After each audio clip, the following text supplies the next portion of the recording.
Olá, muito boa tarde para você que nos assiste. O Consulta ao Doutor já está no ar para começar a semana falando sobre relacionamento entre pais e filhos.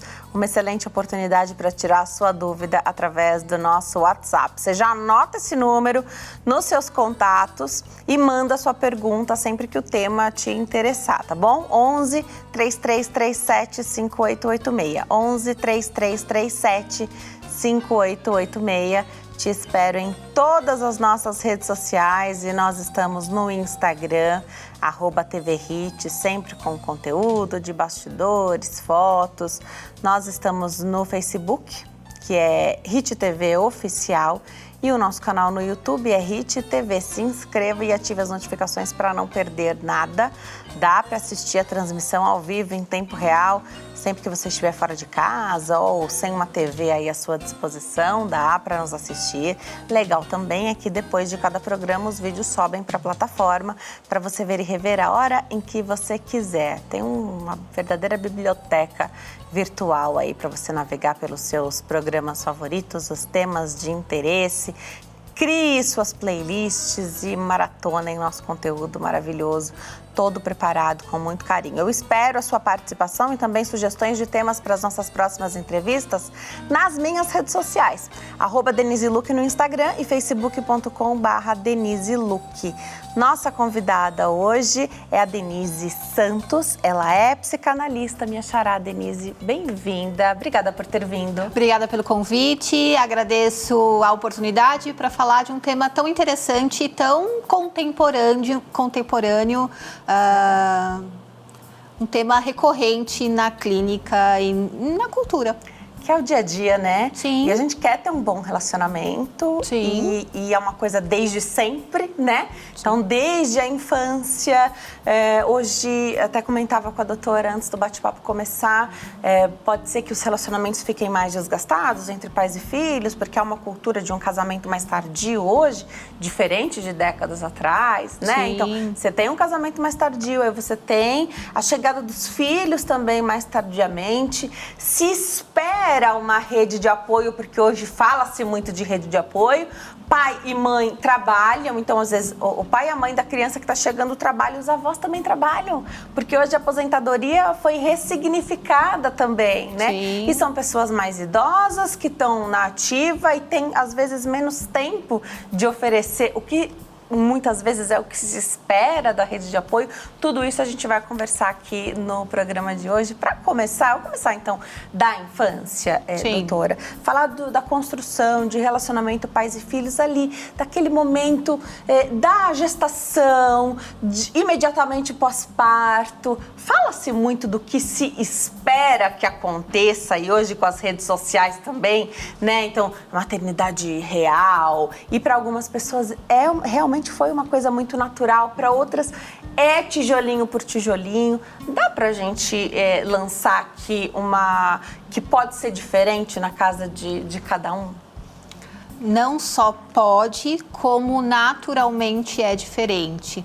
E é diferente porque nós somos dotados de uma subjetividade que nos apropria da mesma forma que nos deixa ansiosos, angustiados, mas nos dá características distintas. Então, o que é maternidade para um será de um jeito, não necessariamente será para outra. O que é paternidade para um, não necessariamente será paternidade para outro.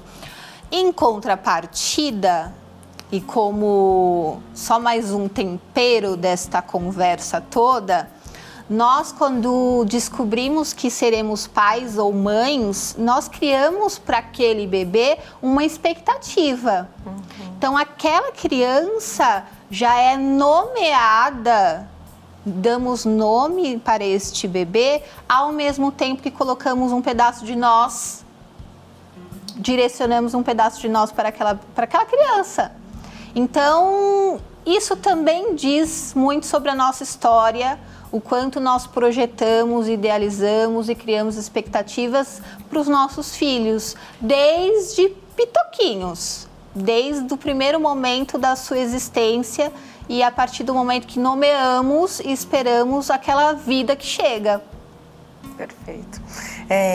E essa construção, doutora, do relacionamento, pais e filhos, de como isso se dá, e se é uma família que já tem um bom relacionamento, porque acho que isso, cada um de nós já tem uma história para contar. Sim. Né? Então a gente parte de uma história que está começando ali para aquela família, pensando na infância aí de um bebê que está chegando, mas a gente já tem a nossa história. Sim. O quanto de sucesso tem a nossa história, ou de repente essa não é a palavra certa, mas a história que a gente carrega é importante ou é determinante para a próxima que chega, já que você falou que inevitavelmente, é inconsciente a gente projeta. Então, se eu não tenho um bom relacionamento com a minha família, é claro que eu quero ter um bom relacionamento ali. Ao mesmo tempo, a chance da gente repetir inconscientemente um padrão que a gente não gosta é também muito verdadeiro, né? Fala um pouquinho sobre essas questões aqui, porque é sempre a gente fala que é uma página em branco, né? Uma família que está nascendo ali com a chegada de um bebê. É em branco até a página 2, né? Porque a gente já tem aí uma história pregressa da nossa própria história. Pensando aqui numa linha, num linear, Tá. Antes dessa criança chegar, vamos pensar nesses pais. 2 sujeitos distintos que vão para um encontro. Cada um carrega uma mochila. E nessa mochila tem todos os cacarecos nossos lá. Os cacarecos que nós herdamos dos afetos familiares. Então a gente acha que a gente vai no encontro sozinho e não, a gente carrega toda uma ancestralidade em termos de afeto, e essas 2 mochilas, as histórias pregressas,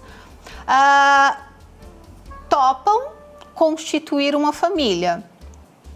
Então eu não digo determinante, mas essa história pregressa sim determina algumas coisas, porque como você mesmo disse, é página branca até a página 2, eu digo até a página 1,5, Perfeito. porque depois todos esses afetos vão aparecer não só na relação entre o casal, mas nesse terceiro elemento com a chegada desta criança. E eu digo uma coisa interessante, eu digo também em alguns momentos do tratamento clínico.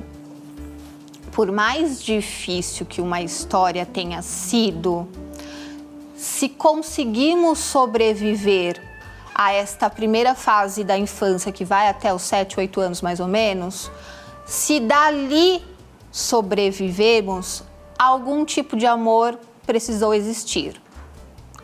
Não foi só sobrevivência. Alguém ou algo conseguiu suprir a carência que, por exemplo, a mãe ou o pai não pôde exercer. Então, quando a gente fala que a gente só é capaz de dar aquilo que recebeu, os pais, ao receberem um bebê em casa, emprestam um pouco do seu narcisismo, que é esse tipo de amor que receberam no passado, para que essa relação possa se constituir, possa ser construída ao longo do tempo. Quanta coisa, quanta ferramenta que a gente lança a mão sem saber, né? Nessa Sim. construção do relacionamento pais e filhos. Dá uma paradinha nessa linha de pensamento, a gente já volta a falar sobre essas questões e a Cole também atende as perguntas do público, mas para o pessoal que está em casa saber, doutora, hoje eu tenho aqui Denise Santos, é psicanalista, e a gente sabe que existem algumas maneiras de se tornar psicanalista e algumas outras figuras que são importantes também quando a gente fala de profissionais da saúde mental.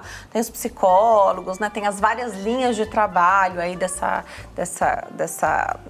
parte, né? Do tratamento aí. Explica pra gente, então, quem é o psicanalista e que tipo de posição ele ocupa aí com relação à saúde mental? Sim.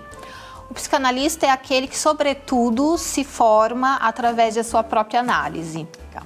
Então, independentemente da psicologia, em que você recebe uma autorização, um instituto autoriza para que você faça a prática, entre elas a clínica, para o analista ele precisa se autorizar dele mesmo. Então, é um curso, uma formação considerada como livre, mas que obrigatoriamente traz para aquele a responsabilidade de se autoanalisar. Então, o tripé da psicanálise, ele é fundamentado entre sua análise pessoal, a formação teórica e a supervisão dos casos. Então, a psicanálise caminha muito próximo do campo da saúde mental, entre eles a psicologia e a psiquiatria. Eu, particularmente, considero ela mais próximo da psiquiatria porque eu considero a psicanálise como uma linha muito tênue entre olhar sintomas físicos, que é o que a gente chama de soma, e o psíquico. Então, a psicanálise está bem na linha tênue entre a psicossomática, por exemplo. Perfeito. Então, é uma proximidade que eu considero mais da psiquiatria. Quando buscar? Quando buscar? Normalmente quando algo já está trazendo sofrimento ou algum tipo de angústia. Então, no consultório, ouvimos algumas demandas de autoconhecimento, mas a psicanálise é ao contrário disso. Porque o sujeito, quando procura um tratamento, ele está longe de querer um autoconhecimento, ele está longe de querer que ele se conheça a fundo. Porque isso dói. A gente percebeu o quanto que a gente é incoerente e o quanto de responsabilidade que temos naquilo que nos queixamos é difícil. Então, eu digo que, como contrapartida, a gente acaba se conhecendo, obviamente, mas é através de uma desconstrução e não o contrário. Pode chamar de análise, psicoterapia? Análise, psicoterapia também em alguns casos. Tem uma psicanalista iugoslava que diz que a psicoterapia antecede a análise. Porque num primeiro momento, principalmente no Brasil, na nossa cultura hoje, as pessoas chegam muito tardiamente ao consultório. Então existe pressa para que o sofrimento de alguma forma se alivie. Então, é psicoterapia no sentido de também tratar aquilo que traz sofrimento, que dá sustentação para o processo de análise, que ele normalmente é mais longo.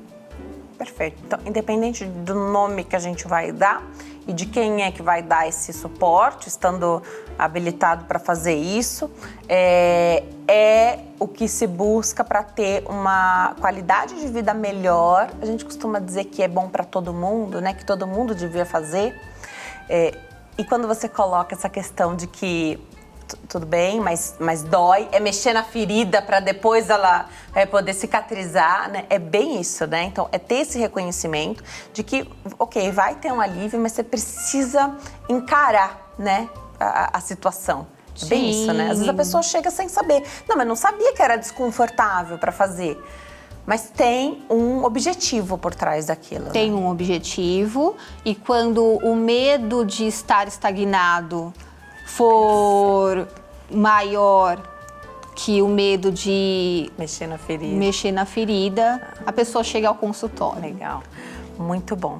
Muito bom. Agora, doutora, você falou de uma fase, 7, 8 anos, de que seria, então, essa primeira infância, algo que é primordial dessa construção, relação pais e filhos. Muda alguma coisa quando é alguém que perdeu ou mãe, ou pai, ou os dois até essa faixa etária? Então, você tem ali algo que de alguma maneira você tem que suprir, deveria ser suprido de outra forma, senão isso pode trazer reflexos mais lá pra frente? Sim, a ausência, ela pode ser considerada como luto. Tá. Então, neste primeiro momento, em alguma medida, essa pessoa precisa lidar com essa falta, com essa ausência, com essa inexistência. Quando isso não pode ser simbolizado por algum motivo, isso é recalcado, né? Então, isso é suprimido, isso é reprimido. Isso não significa que essa ferida não está latente. Muitas vezes a gente coloca um band-aid e segue a vida. Num determinado momento, lá na frente, alguma coisa acontece, alguma outra relação que ela é tão significativa quanto, o band-aid sai. e aquilo que estava recalcado aparece numa dimensão, muitas vezes, maior que o próprio trauma. E aí é nesse momento que o sofrimento pode aparecer sim, seja através de uma doença ou seja através como dificuldades de relacionamento. Então, antes que a gente fique preocupados com essa informação, as ausências, elas podem ser substituídas. Então, tanto que na psicanálise a gente não fala mãe, a gente fala função materna. Não necessariamente é mãe, né? Não necessariamente é aquela que gerou. Então, outras pessoas ou outros tipos de afeto podem fazer aquele papel da função materna. Perfeito. E aí não precisa, não necessariamente que será um trauma. Perfeito. Trazendo aqui para essa construção dessa primeira fase, você falou que a gente, às vezes não, né? Sempre a gente projeta alguma coisa, tem um sonho, você quer que seu filho se dê muito bem. E você, se depender de pai e mãe, você já tem ali um caminho perfeito. Só que não é, na maioria das vezes, não é aquele caminho que o filho vai querer traçar, cursar, percorrer ali junto, né? Enfim, às vezes o que vai fazê-lo feliz é uma outra coisa. Mas existe hoje ainda uma tendência a filho único.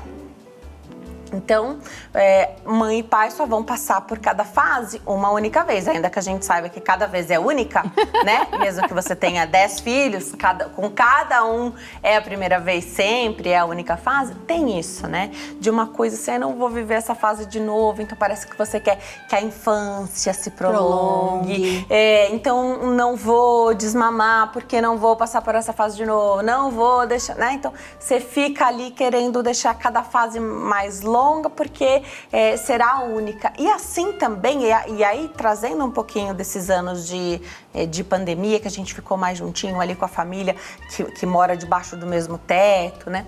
Uma dificuldade, Denise, também de deixar com que a criança vá, né? Então assim, mas Denise, você está falando de uma criança de 2 anos, 3 anos, mas quando vai ao parquinho, você tem que deixar a criança explorar, senão, né? Então você fala, cuidado, vai cair, a criança cai mesmo, porque você já está falando as palavras ali, né? Deixar a criança explorar, criar as amizades, ver como ela reage às coisas. Isso eu estou dando um exemplo aqui muito simples, e o próximo passo é a ida à escola, e a criança precisa ir à escola, escrever a história dela, e curtir cada fase, e vai gostar da professora sim, porque o legal é que ela faça isso e queira presentear essa professora, e sábado e domingo vai até ter saudade, né? Pelo menos nessa primeira fase é isso que eles têm. Depois acho que muda, né? Não sei, acho que depois muda. Explica um pouquinho pra gente, Denise, sobre como os pais podem deixar dando a segurança, claro, você tá ali, é pai, mãe, mas sem que haja uma culpa, porque diz que nasce a mãe, nasce a culpa, né? E tem mãe e pai que tem culpa de não sentir culpa. Uhum. Não dá pra agradar todo mundo, Denise? Explica um pouquinho pra gente sobre essas questões de deixar, mas ser o suporte ao mesmo tempo. Tão importante quanto ter essa função materna, esta mesma função precisa falhar, precisa faltar.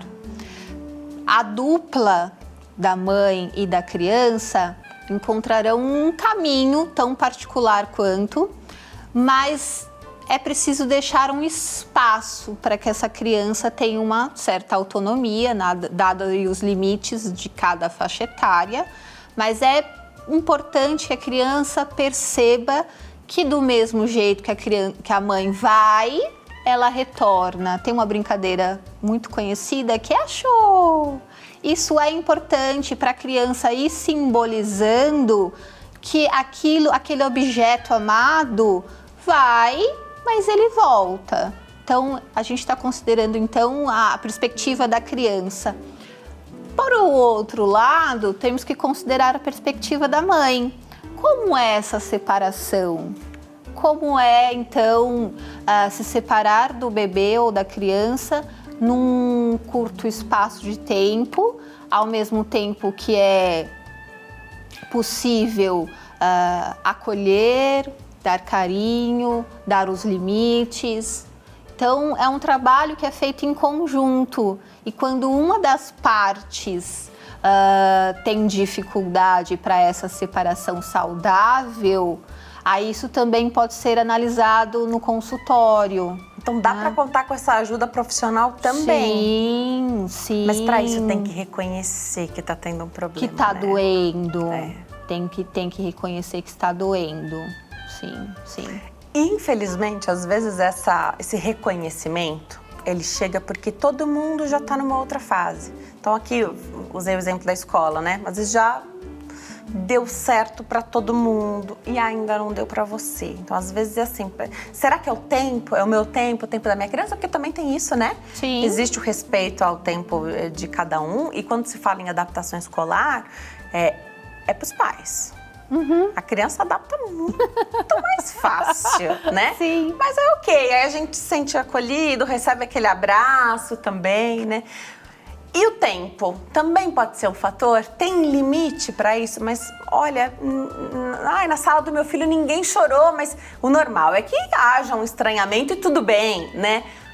Como saber para não deixar passar tanto, para você não sofrer desnecessariamente e também, de alguma forma, quando essa mãe sofre, esse pai sofre, quando essa parte está mais difícil, a gente não passa uma insegurança para a criança? Sim. Socialmente falando, nós vivemos um momento em que olhamos muito para a grama verde que é do vizinho. A grama do vizinho é sempre melhor que a nossa, erroneamente. Ou, em termos de fantasia, é isso que normalmente nós imaginamos ser. Então, esse externo representado pela sociedade também diz que o nosso tempo é meio parecido com o tempo do outro. E é muito enganoso isso, né? Quando a gente considera que nós temos uma subjetividade, que cada um tem uma mochila com um peso próprio, nós temos que considerar que o meu tempo é diferente do seu, que é diferente do seu filho, que é diferente do meu. Então, como encontrar uma medida certa? Eu digo que é através dessa dupla, essa parceria, que vai conseguir identificar qual que é o tempo ideal. Às vezes, isso acontece na infância. Quando não, esse tempo de separação ele vai sendo postergado e aí o grande desafio é a gente separar na adolescência. Porque mesmo quando você não tem um problema ali dessa questão da separação, né? Na infância, com o começo de vida escolar, tem a fase da adolescência que a gente vai falar sobre ela também, que é uma outra fase, é diferente. Hoje a gente ainda tem outras situações que é a demora, né? Então a gente fica mais anos vivendo na casa dos nossos pais, porque o casamento ele vem mais tarde, como eu falei, né? Então você tem ali, você ressignifica, eu acho, né? Até a relação. Essa relação. E ainda tá ali sob o mesmo teto. Já já a gente vai falar sobre essas questões que são igualmente importantes e que cada fase tem os seus momentos mais difíceis, né? Então, Sim. a gente vai passando por elas e a mais desafiadora vai ser sempre a próxima. Mas tendo um caminho aqui pregresso que já deu certo, então quem reconhece e já toma uma atitude, busca um profissional, eu acho que vai aliviando para as próximas. Já já a gente fala sobre isso. Pergunta do público, vamos então para a primeira participação do público ainda nesse primeiro bloco. A Nice, pastora Nice, de Itu, interior de São Paulo. Meu esposo foi abandonado pela mãe quando criança. Hoje em dia ele tem contato com ela, fala que perdoou, mas não tem uma relação de afeto. Sinto que ele tem muita dificuldade para se relacionar com nossa filha depois que ela se tornou adulta. Vejo ele cada dia mais triste e se fechando. Não consegue ter um diálogo com nenhuma de nós. Obrigada, Nice, pelo seu relato. Na verdade, é um relato, né? E aí, acho que a gente consegue trabalhar em cima dessas questões que a gente falou. A história é sempre importante, né? Sim.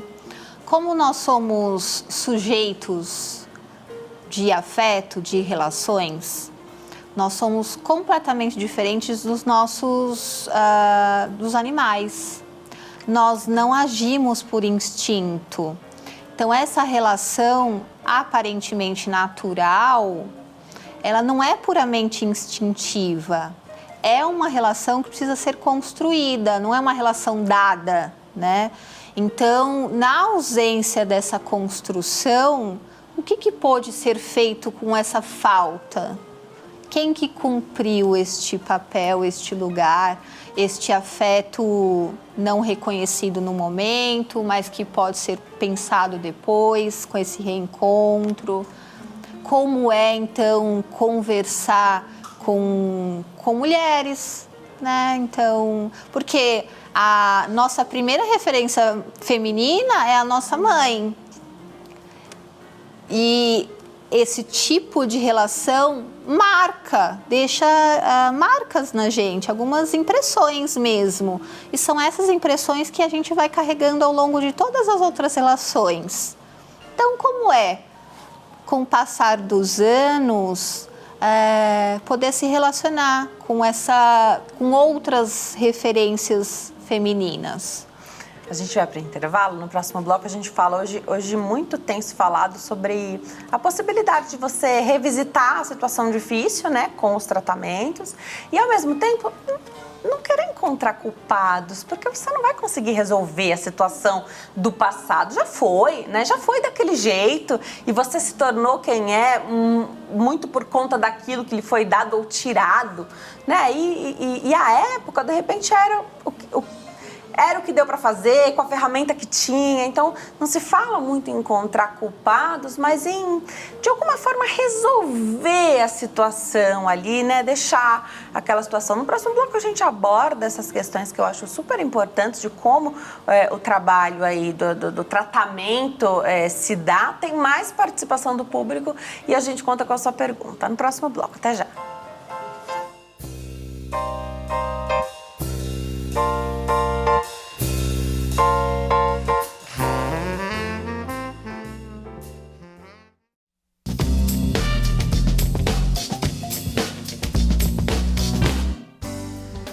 Nós estamos de volta hoje falando sobre relacionamento entre pais e filhos. Aproveita a oportunidade para tirar sua dúvida pelo nosso WhatsApp. O telefone é 11 3337 5886. A nossa convidada é Denise Santos, psicanalista, explica tudo para nós. Vamos falar de tratamento? A gente vai a todo momento, então, falar sobre as fases e como... revisitar. Hoje fala-se muito nos tratamentos, que bom, né? Que as pessoas deixem cair por terra os preconceitos na busca pelos profissionais. E muito se fala hoje em não tentar encontrar um culpado, não confrontar. A ideia acho que não é essa, né? Trazendo aqui como base a pergunta da nossa telespectadora a respeito da história aí do esposo, é algo que acho que vale, né, para de repente entender os padrões de comportamento. Às vezes existe um relacionamento que está sofrendo por conta disso e essa é uma ferida. Aí a esposa não quer cutucar a ferida que ela sabe que é uma ferida do marido. Essa filha de repente está sofrendo reflexos aí de uma situação que ela não vivenciou. Não tem culpa nenhuma, ela não estava, né? Ela nem existia. Sim. Como encarar essas situações hoje, para quem está em casa também entender quão importante pode ser esse processo para uma qualidade de vida melhor. A Denise estava falando sobre doenças psicossomáticas. A pessoa adoece por situações que ela não teve a oportunidade de revisitar e tratar, né? Sim. A palavra que você escolheu para abordar este tema eu achei fantástica, que é revisitar. Então, o tratamento sobretudo, é um convite para que a gente consiga revisitar partes da nossa história. Então, é contando e recontando, elaborando, ressignificando aquele trauma, é que a gente consegue dar uma nova perspectiva para aquela história. Então, a psicanálise parte do princípio não de apontar os erros ou os culpados ou quem que é a vítima, quem que é o algoz daquela história. Não é disso que se trata. É, sobretudo, de consentir que aquela história aconteceu, revisitar aquilo que traz sofrimento e, a partir de contar e recontar aquilo que ficou, aquele afeto que restou, é que a gente consegue ampliar e não ficar preso numa verdade absoluta que, de fato, não traz benefício algum. Então, a gente amplia aquele repertório, aquela ferramenta, através dessa revisitação, e aí a gente consegue dar alternativas ou caminhos antes impossíveis de se percorrer. Então, é sobretudo esse convite. Conte, reconte, conte novamente partes da sua história, que a partir daí novas ressignificações podem surgir. Revisita e ressignifica. Exatamente, né? Exatamente. Esse é o caminho, esse é o propósito e o convite. Muito legal. Você imagina que na sua vida o seu relacionamento pode não estar indo bem, porque você tem uma situação aí que não foi, né? Às vezes a pessoa que sofreu aí com alguma perda, alguma situação, até reage agressivamente com palavras, né? Ao ter ali um dedinho na ferida, né? Ou às vezes sem querer, se algo é lembrado, você imagina que dor é uma prisão, sim, né? Sim. A pessoa fica aprisionada ali naquela Sim. história que normalmente a pessoa também não tem culpa, né? Sim. A gente falou de não encontrar culpados, não é isso, né? É resolver, às vezes você não tem nem a outra parte aqui para se desculpar ou desculpar, né? Então, é muito sobre a nossa história. Não dá para mudar a história do outro, mas dá para encarar de um jeito diferente a situação como ela se apresenta, sim. né? Dá para a gente se implicar na nossa própria história. Mesmo relações conflituosas, nós estamos falando de relacionamento pais e filhos, né? Às vezes um relacionamento super conflituoso, onde esse adolescente, né, e aí precisa ter já uma maturidade para entender isso. Às vezes ele fala, isso é o jeito que a minha mãe traz todas as situações, né? Às vezes tem coisa de mãe com filha, a mãe com filho, né? Situações aí mais particulares e peculiares ali de cada família, que se o jovem, às vezes até o adulto, né, identificam, conseguem, não vai mudar, sua mãe não vai mudar, seu pai também não vai mudar. Mas como você recebe cada uma dessas situações, Sim, muda, né? Sim, o lugar que você quer ocupar naquela história. Se você quer carregar parte da mochila dos seus pais, ou se você quer deixar que cada um carregue sua própria mochila. Identificar a bagagem que não é nossa também é fantástico, né? E aqui eu vou dar um exemplo bem simples, bem bobo, mas acho que vale como ilustração. E, por favor, Denise, me corrija se eu estiver enxergando errado, mas para mim isso é muito claro. Medo de cachorro, ou em casa não pode ter cachorro. Às vezes é o seu sonho, você queria ter um cachorro. Mas, claro, aí você mora com seus pais, né? Não dá, tem que seguir as regras da casa. Mas aí o medo, não, o cachorro morde, não dá, às vezes é com gato a situação. E aí quando a gente cria a nossa própria família, né? Então você já se mudou, você não tá mais naquele núcleo, você já é dono do seu nariz de verdade, não só porque atingiu a maioridade. E aí você até queria ter um cachorro, mas você fala, não, dá muito trabalho, ou vai que eu tenho algum problema, ele me morde. Essa coisa assim, né? De repente você, mas por que você não tem um cachorro? Era sua mãe que não queria. Você fala, é essa bagagem que não era minha. E eu trouxe isso comigo. É curioso, né? Um exemplo bobo, mas daí a gente pode imaginar tantas outras coisas, né? Sim, a gente introjeta a parte dos pais. Então, quando eles nos emprestam o narcisismo, a gente coloca para dentro, inconscientemente, partes que não necessariamente são nossas. Um adolescente, por exemplo, vai a primeira viagem com os amigos para a praia. Num determinado momento, que adolescente é criativo, né? Eles às vezes se colocam em risco. Se é o pai falando não faça aquilo, vai retrucar. Mas num determinado momento, quando ele já tiver um pouco mais de maturidade, ele vai fazer e vai pensar exatamente aquilo que o pai pensaria. Então, ele introjeta essa proteção também, que vai dar esse contorno, esse limite. Então, a sua ilustração é perfeita, porque a gente vai carregando isso para o resto da vida. Medo de dirigir. A gente sabe que há violência aí nas grandes cidades, né? A gente, claro, sempre ora para que Deus nos proteja e a gente enfrenta o que precisa enfrentar, o mercado de trabalho, a correria, o dia a dia. Mas imagina uma família... E aqui a gente sempre coloca a figura da mãe, que eu acho que é essa figura que traz mais essas questões, né? Ah, não, mas se for um emprego que você tem que voltar depois de 9, 10 horas, melhor não pegar, né? E a gente sabe que às vezes não tem jeito, tem que encarar aquela situação. Um trabalho que é mais longe, que às vezes a família, a mãe, o pai já não querem nem que o adolescente ou o adulto jovem peguem aquela vaga de trabalho. E às vezes é a oportunidade que ele vai crescer, é lá, é naquela empresa, né? Então, como isso é importante de identificar. E aí o convite para os pais, para que eles possam também passar por análise, para que possam...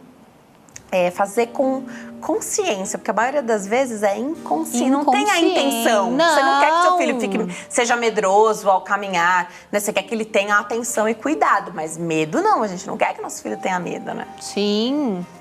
Você quer ver uma coisa muito, de certa forma, corriqueira? Escolha profissional. O quanto os pais também não influenciam para essa escolha profissional. Então... mais no passado, não tanto hoje, porque as opções hoje são maiores, mas até algumas décadas atrás, nós tínhamos algumas profissões ditas como privilegiadas. Tinha um status. Um status. A medicina, a psicologia, o direito. Então, você direcionava o filho com aquela sua expectativa, com aquela sua fantasia. Aí influenciava, direcionava, colocava todo o peso em cima do filho e o sujeito queria ser músico.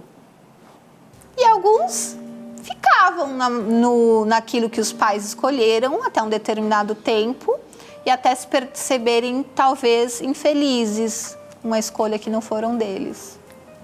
Isso aí é complicado, né? E com tão pouca idade para escolher também, aí o quanto os pais influenciam é determinante às vezes, né? Também os pais que vão... Se é uma faculdade particular, os pais que vão pagar, então eles de repente dizem que não vão pagar.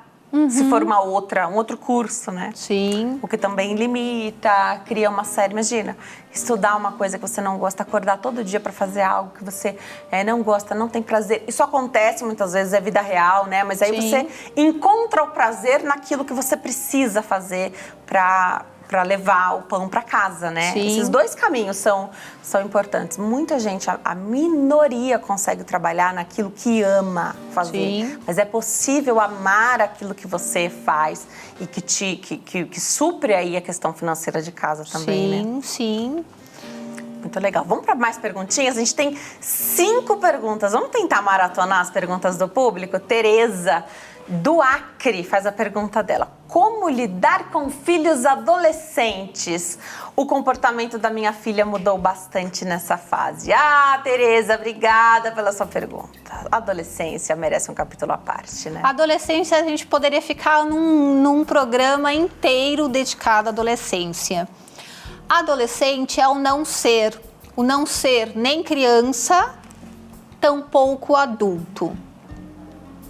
É um período de construção, de separação também desses pais ou dessa dinâmica familiar. E é um período em que a pessoa está, de fato, colocando à prova e testando, inclusive, aquilo que quer e aquilo que não quer. Os pais de hoje, antigamente, ao contrário dos pais de antigamente, hoje a gente tem mais permissividade. Mas o adolescente precisa do limite. E ele também cobra esse limite, se colocando muitas vezes em perigo. Então, hoje, na prática clínica, percebemos muitos casos, inclusive, de automutilação, de comportamentos ditos como perigosos ou imprudentes para esses pais, mas que é também uma tentativa de recobrar ou de cobrar este limite. Então, como medida ou sugestão para essa mãe, muito diálogo e a percepção de que a sua filha está trilhando a partir da adolescência um caminho próprio. E este caminho se constitui de acertos e erros. Do mesmo jeito que a criança no parquinho vai cair e eventualmente se machucar, o adolescente vai errar e não necessariamente acertar. E é parte desse processo de desconstrução, de reconstrução com aquilo que ele quer fazer. Tem que deixar errar também, né? Tem que deixar errar. O benefício hoje, se a gente for comparar, falamos agora há pouco da carreira, as carreiras eram mais estáveis, ficávamos mais tempo no mesmo trabalho ao longo da vida. Hoje não necessariamente, então este adolescente ou este sujeito que escolhe uma profissão aos 17, 18 anos, pode mudar de ideia E tudo bem. aos 25, aos 30 e tá tudo bem, tá tudo certo. Então, há também uma certa liberalidade, coisa que nas gerações anteriores não tivemos. Então, por que também não dar espaço para que ele possa brincar com essa fase de se descobrir? Muito legal. Quando você já passou, cada fase um desafio diferente, né? Já falamos da infância, passamos por ela. Na infância você tem um controle maior do seu filho, né? Da sua filha. Existe um controle. E aí você cria limites que, naturalmente, quando chega na fase da adolescência, se você não afrouxar ali o mínimo, você vai ter um grande problema. É assim que eu enxergo. É perfeito, né? A corda vai arrebentar. Isso, você precisa ajustar de acordo com a idade, né? E mesmo lá, mais cedo na infância, tem coisa que você não... vai numa festinha, mesmo que você tenha ali todo um respaldo de monitores e não sei o quê, cada família vai escolher qual é o momento que você vai permitir que essa criança fique ali só sob o olhar dos donos da festa. E você precisa criar, os pais precisam criar essa boa relação, inclusive com a família dos coleguinhas. Essa fase precisa chegar. Então, a gente vai esticando ali um pouquinho. Eu percebo muito dessa forma. Lembro como era feito comigo lá atrás, né? Se você não flexibiliza, na adolescência vem essa cobrança. E aí, o que era para você deixar só um pouquinho a mais? E eu acho que a gente vai sinalizando, os pais vão sinalizando isso para o filho, para a filha também, né? Se você não faz, tem uma hora, então, que meus pais não deixam fazer nada. Isso. E aí, ao invés de você querer só aquele pedacinho que cabia pela idade, você quer tudo. Você quer muito, né? E aí ultrapassa o limite do que é possível deixar. Sim. Se simbolicamente existe um cordão, uma corda, esta corda não deve ser rígida. Como você disse, pode ser elástica, em que você dê espaço à medida que o adolescente mostre segurança, maturidade para trabalhar com aquele espaço, e num determinado momento, se aquilo ficar mais complexo e complicado, você traz para perto de novo. Então, ir e vir, esse elástico que vai e traz para perto, é essa flexibilidade que o adolescente exige que os pais tenham. E mesmo com essa flexibilidade, o limite que você falou que é importante ter o limite. E aí, sobre limite, queria abrir aqui um parênteses, que é o seguinte: como pai e mãe trabalham fora hoje, então, os limites que se tinha antigamente mudaram também. Sim. Né? Então, antigamente, principalmente a figura materna, né? Quem ocupa essa função materna, você tinha ali muito direitinho. Hoje, quando você não tá sob os seus olhos, você acaba deixando um pouco mais. E aí, quando vem para casa, você não quer cobrar demais, porque senão é a criança que vai falar, prefiro o integral da escola. Sim. Né? Prefiro ficar na casa de alguém que tá ali, cuida, e essa mãe vai se sentir também muito mal. Então, querer suprir, de algum jeito, a ausência física. Isso é um problema? Ou nem sempre é um problema? É como cada família vai fazer? Nem sempre é um problema, porém, que este tempo junto seja de qualidade. E entendam como qualidade, sim, o limite de manter aquela criança segura. Então, a criança, de repente, precisa compreender, e só vai compreender, então, se isso for passado para ela de uma forma adequada, que aquele limite é para o seu próprio bem. Então, que os pais, que a função materna, que a mãe, que o pai, consigam transmitir, comunicando para aquela criança a importância que o limite tem.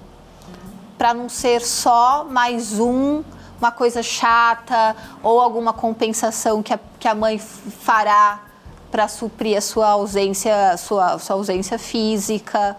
Então, a criança, em alguma medida, se puder entender que aquilo fará bem, não necessariamente no presente, mas no futuro, melhor.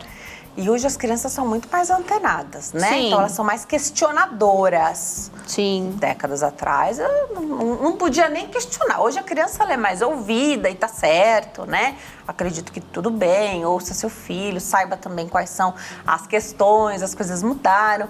Mas quando se fala em limite, é curioso, porque você falou rotina, limite, a gente gosta. Saber até onde a gente pode ir, onde não pode mais. E às vezes o limite, ele não vem...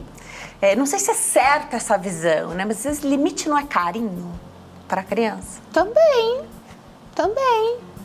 É manutenção de sono, é comer no horário certo, é falar que não se pode ter tudo. A falta, então o limite marca para a criança uma falta. A falta para a psicanálise é que dá origem ao desejo. Então, Você tem tudo, você não deseja nada, né? Exatamente. Então, sim, é uma forma de carinho. E se as crianças hoje estão mais argumentativas, eu te devolvo o questionamento falando o seguinte: os pais estão também na mesma vibe de sentar, conversar, argumentar com aquela criança, ou nós não conseguimos acompanhar porque não temos tempo, ou porque estamos comprometidos com outros afazeres, ou porque estamos sem paciência? Será que a gente conseguiu acompanhar o que as crianças estão nos pedindo hoje?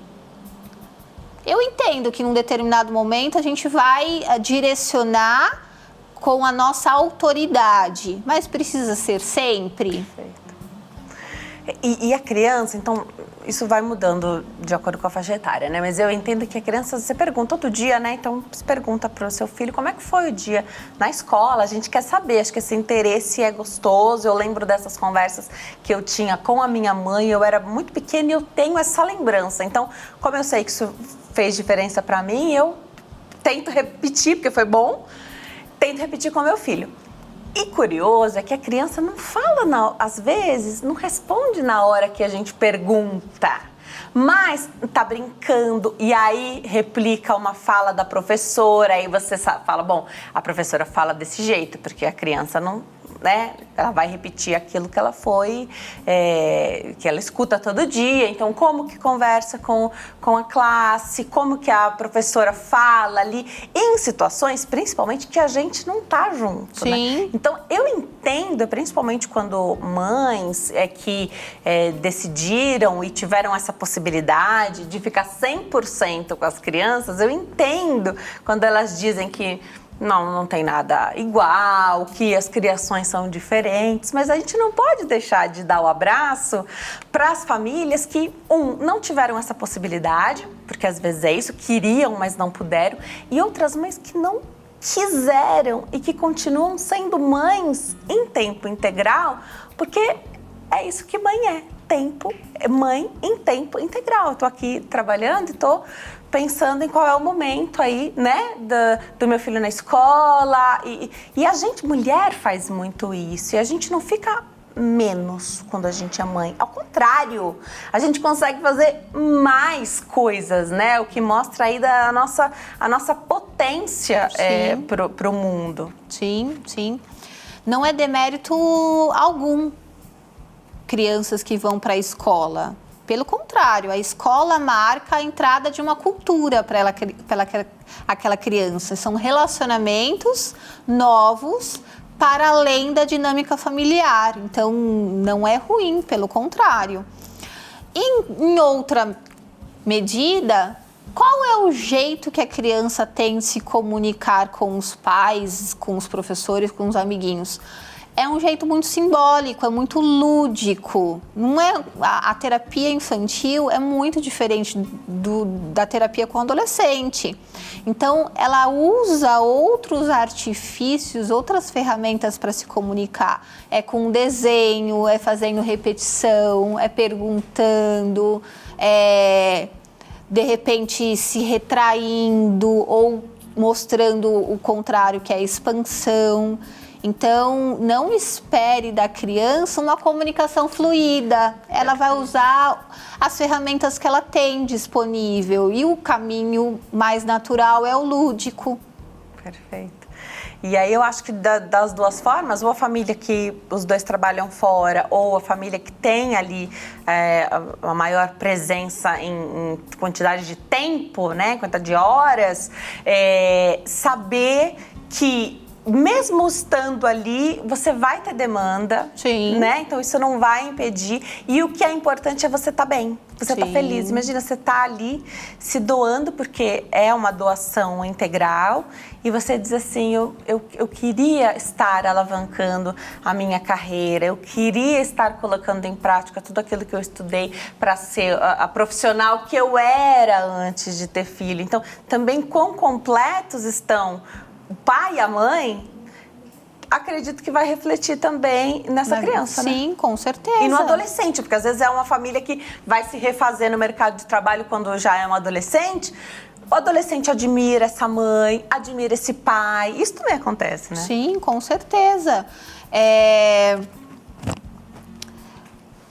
Vou falar uma coisa difícil, talvez, mas a criança e o adolescente, a clínica da criança e do adolescente denuncia muito a dinâmica dos pais. Com certeza. Eles são dedo duro, porque o que eles estão sentindo, as dificuldades que eles demonstram, principalmente na relação com os outros, é muito particular e diz muito sobre a dinâmica familiar. Então, de nada adianta ou pouco adianta você ficar muito tempo com seus filhos, se este tempo não for de qualidade também. Então, que seja o tempo que é possível, mas que ele seja uma boa construção para ambos e não o contrário. E dentro de casa, pensar no trabalho que se tem em casa é infindável, né? Sim. Então, a gente nunca termina o trabalho de casa, a gente desiste. E aí vai dormir, né? Mas Sim. que ele termina, não. O trabalho de casa para uma mulher que fica em casa e tem toda a dinâmica para organizar também é um trabalho que não é remunerado e nunca termina, né? Sim. Então, também você não tá ali 100% com a criança, porque você tá dividida, na maioria das vezes, com esse trabalho de casa. No próximo bloco tem maratona das perguntas do público. A gente vai maratonar as perguntinhas que chegaram. E eu quero abordar um momento aí da vida do relacionamento pais e filhos, que é a chamada síndrome do ninho vazio. Uma nova fase. No próximo bloco. Até já.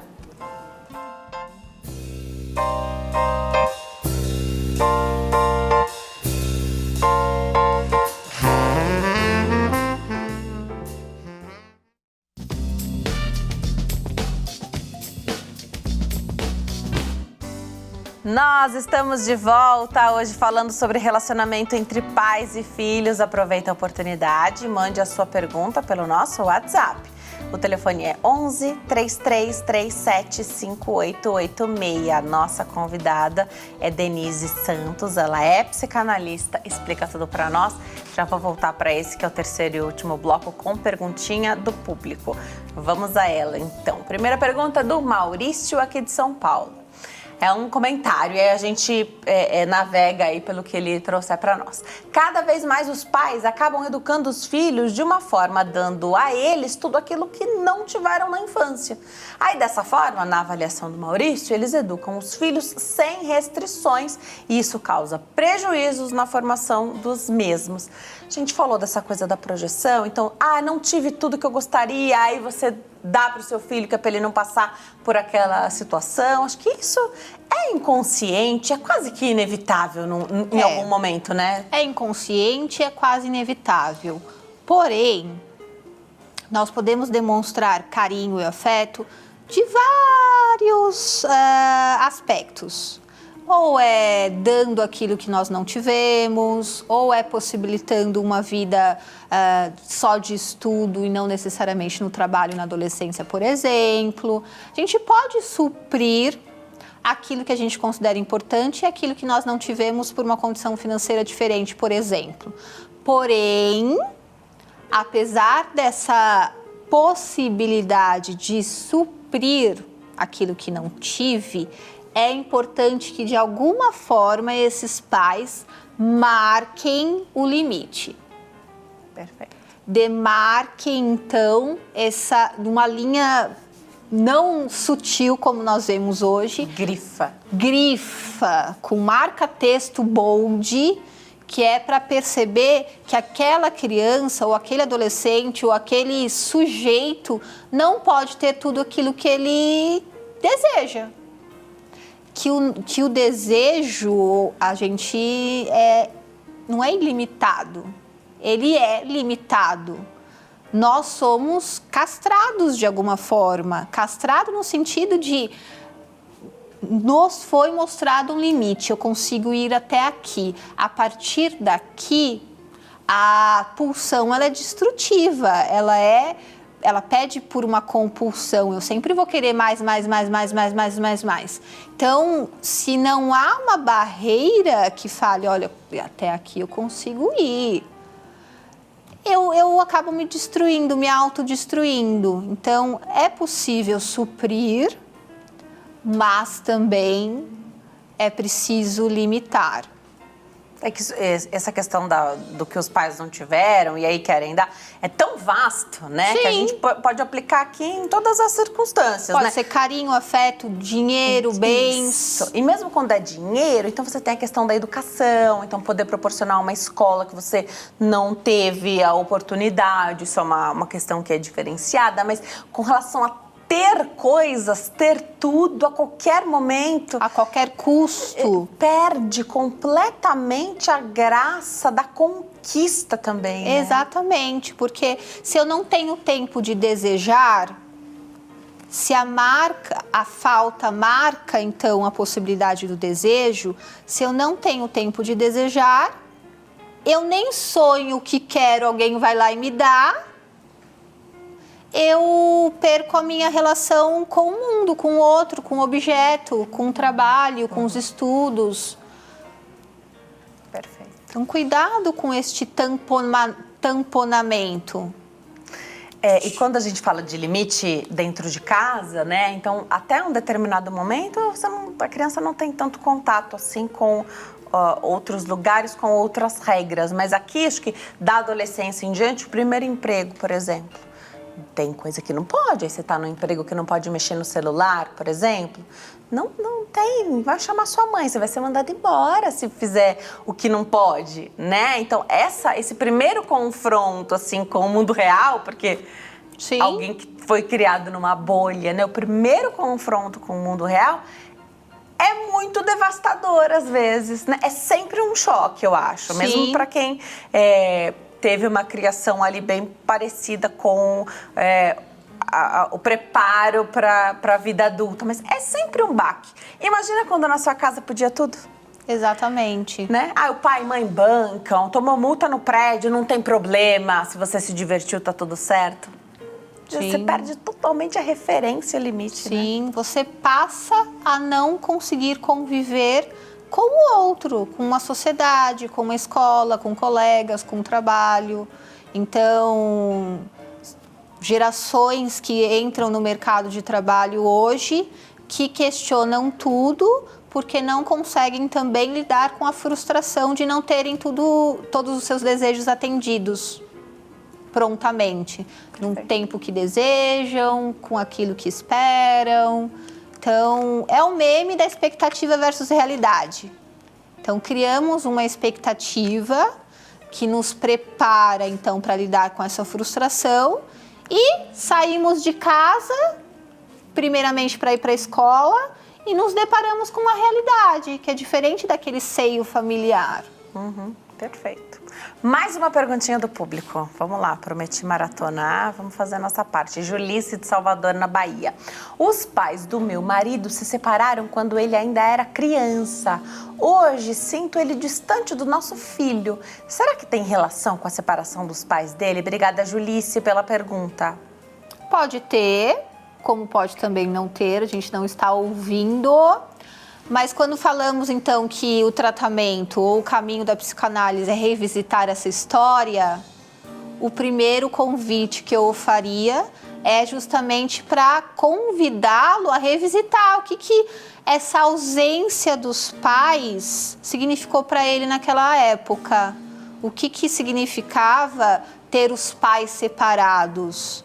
O que significava, talvez, ficar no final de semana com um e ficar no final de semana com outro. O que ele perdeu com essa separação ou o que ele ganhou com essa separação.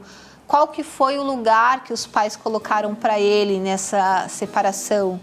Porque aí já é um capítulo à parte também. Se ele era usado por uma das partes também. Exatamente. Se tinha comunicação, se chegaram para ele e falaram, trocaram ideia, né? E aí, estamos nos separando. Então, como foi essa notícia?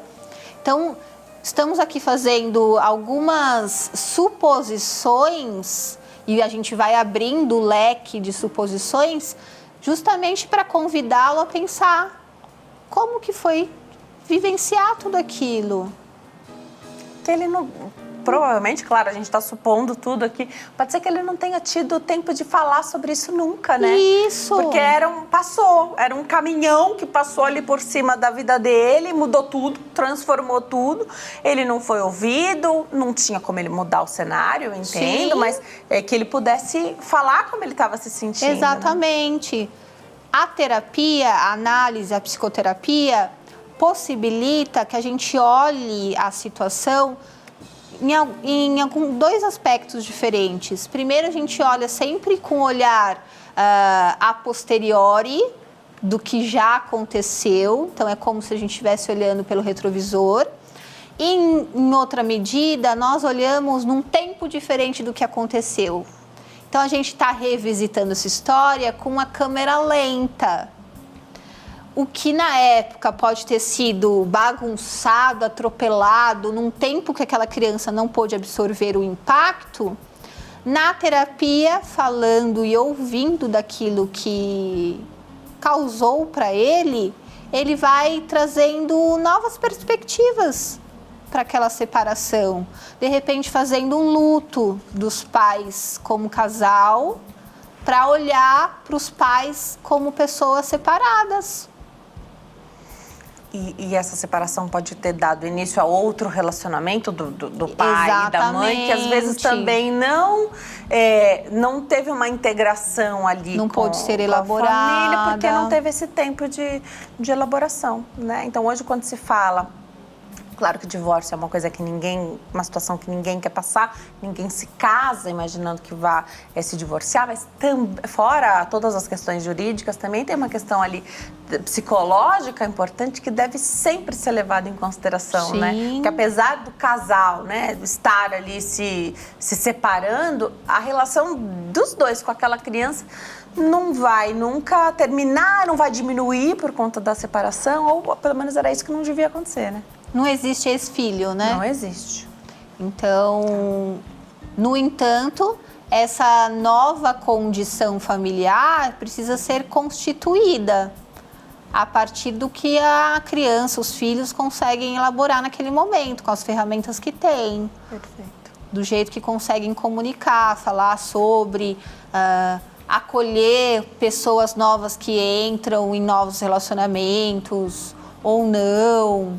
Então, é preciso pensar, refletir sobre os afetos que restaram daquela união e como estes ainda podem perpetuar na vida presente. Legal. Mais perguntinha do público. Vamos saber o que chega para nós através do WhatsApp. Pergunta da Helena, aqui de São Paulo. Preciso de ajuda. Não consigo deixar meus filhos crescerem. O meu mais velho tem 46 anos e ainda mora comigo. O que faço para deixar ele crescer e ter a independência? Obrigada, Helena, pela sua pergunta. 46, ainda mora com a mãe e a mãe quer que ele cresça. Como é que faz para deixar ele crescer? Ter filhos é como jogar videogame e as fases só vão ficando mais difíceis, né? Não é... A gente pensa que não, mas a cada fase o desafio se torna mais complexo.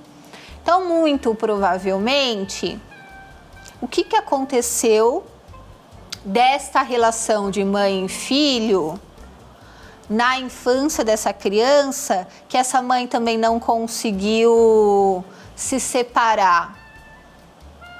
Como foi a adolescência para ambos?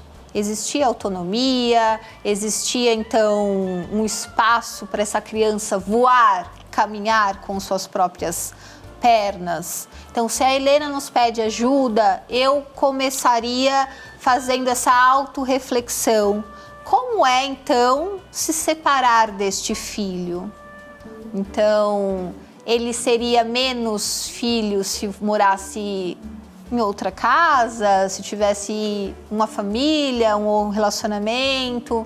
Então, como é para a Helena, já que é ela que nos pede ajuda, como é se separar ou reconstruir a relação que ela tem com a maternidade?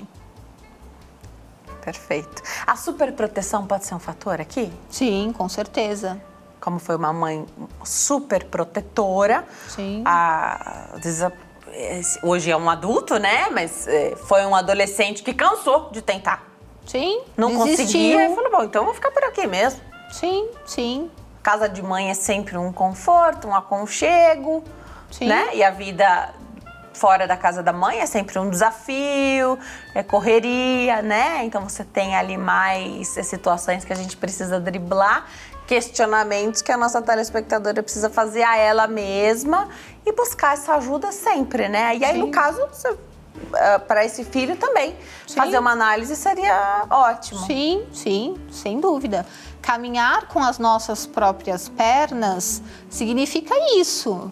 Saber que são nossas escolhas e elas serão boas ou ruins, mas ainda assim são nossas. Somos nós correndo os nossos próprios riscos. Então, se de repente na infância e na adolescência isso me é tolhido, eu passo a ter medo de escolher e de ter responsabilidade por minhas escolhas. Então, é sempre um convite. Ao mesmo tempo que casa de mãe, casa de pais é sempre um conforto, qual que é o preço da liberdade nesse caso? Perfeito, perfeito.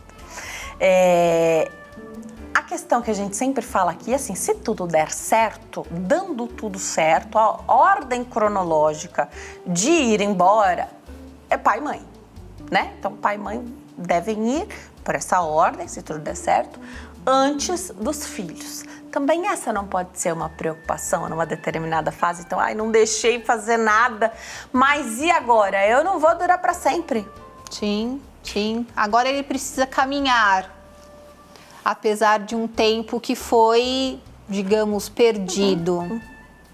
Perfeito. E é sempre bom fazer essa reflexão, Sim. né? E buscar essa ajuda. A nossa telespectadora pediu ajuda, então tem ajuda profissional, sim. Que os dois podem passar por essa ajuda, né? Isso. E encontrar ali o caminho que vai ser melhor. Mais perguntinha, vamos lá, maratonar as 2 últimas perguntinhas que chegaram. Raquel, de Mato Grosso do Sul, Deodápolis é a cidade, Mato Grosso do Sul. Tenho 2 filhas gêmeas adolescentes. Uma é bem calma, já a outra é nervosa. Se eu chamo a atenção dela por alguma coisa, ela fala que eu gosto mais da outra. Mas amo minhas filhas igualmente. Obrigada, Raquel. Gêmeos é um capítulo à parte, doutora? Ou irmãos em geral? É a fala de todo irmão, é numa briga, você gosta mais do outro? Rivalidade entre irmãos é comum da gente ouvir no consultório. E é comum porque, apesar de a educação ser a mesma, o jeito que cada um sente é individual. Com certeza. Então, querendo ou não, cada irmão recebe um tipo de afeto, mesmo que seja com os pais, mesmo que seja entre gêmeos, onde os pais estejam na mesma época. Então, o jeito que cada um percebe estes afetos e essas relações é da subjetividade de cada uma dessas suas gêmeas. Então, respeitando os talentos, a personalidade, o inconsciente de cada uma, a subjetividade de cada uma, mostrando que você as ama de igual forma, é também respeitar que cada um tem um tempo diferente e um jeito de se comunicar diferente. Porque, apesar de cada uma ter recebido os mesmos estímulos, e esses mesmos é com muitas aspas, cada um colocou o que pôde na sua própria mochila. Pai e mãe costumam dizer que estão sempre dando mais suporte àquele que precisa mais no momento, né? Então, para quem tem mais de um filho, acho que a história é sempre essa. Mesmo para quem é filho único, a gente vê os relacionamentos são muito diferentes, né? Então, tem filho que deseja ficar mais distante fisicamente, mas o amor não tem nada a ver com distância. Tem filhos que decidem morar, então, em outro país e os pais ficam felizes porque eles estão bem. E para outros é um grande problema, né? Sim. Tem pouquinho tempo pra gente encerrar, 2 minutinhos, doutora. Não vai dar tempo da gente falar tudo, você volta, tá? Tá bom. Mas falar sobre a síndrome do ninho vazio é muito sobre como aconteceu toda essa trajetória, né? Sim. E é também reconhecer que essa trajetória muda e mudará ao longo do tempo. Então, é uma presença constante na infância, uma corda que vai se tornando mais elástica na adolescência e um sentimento de deixar os filhos voarem numa maturidade. Então, é perceber que esta relação, que esta maternidade vai mudando ao longo dos anos. E que essa mudança também precisa ser avaliada. Algumas pessoas não conseguem perceber ou não param para pensar que vão envelhecer, por exemplo. E que esses filhos também envelhecerão e que a relação que vocês têm também mudarão. Não vai ser uma relação de necessidade, é uma relação com mais autonomia. Em alguns casos, inclusive, onde a presença física ela é um pouco mais distante, porque cada um vai para um canto. E é uma maternidade diminuída? Não, é uma maternidade que se reconstrói ao longo do tempo. Se for juntinho, tudo bem? Se for mais distante, tudo bem? Cada família vai encontrar essa dinâmica também nessa fase? Sim. A filho me faz muita falta, acho que a principal queixa é de mães de meninos, né? Porque a tendência é que haja uma maior ida ali para para a família da mulher, né? Então, da esposa. Você tá fazendo falta, vale esse diálogo? Filho, encontra um espacinho aí para vocês virem aqui almoçar de domingo. Sim, vale essa conversa, né? Sim, vale essa conversa. E vale, inclusive, perceber que em alguns momentos, conforme a gente vai envelhecendo, algumas pessoas também a gente vai perdendo. A gente vai dando espaço para as ausências, para os lutos, mas isso não significa que novas pessoas não cheguem. Perfeito. Então, os netos, as noras, os genros, então tudo isso vai mudando, desde que eu esteja aberta para essa mudança. E é um preparo. A Sim. gente pode se preparar para isso, né? Sim. Então, a gente não começou o programa falando de projetar, né? Sim. Então, você não quer se dar bem? Seu filho vai escolher uma esposa, né? Vai ter o casamento, você não quer se dar bem com ela? Não quer formar ali uma família maior ainda, trazer, agregar a outra família também, né? Sim. O sogro e a sogra. Então, a gente pode se preparar para tudo isso. Não deu tempo de responder a todas as perguntas, mas, Denise, você já está convidada a voltar. Eu vou deixar aqui os seus contatos no Instagram, @DeniseSantosPsicanalista.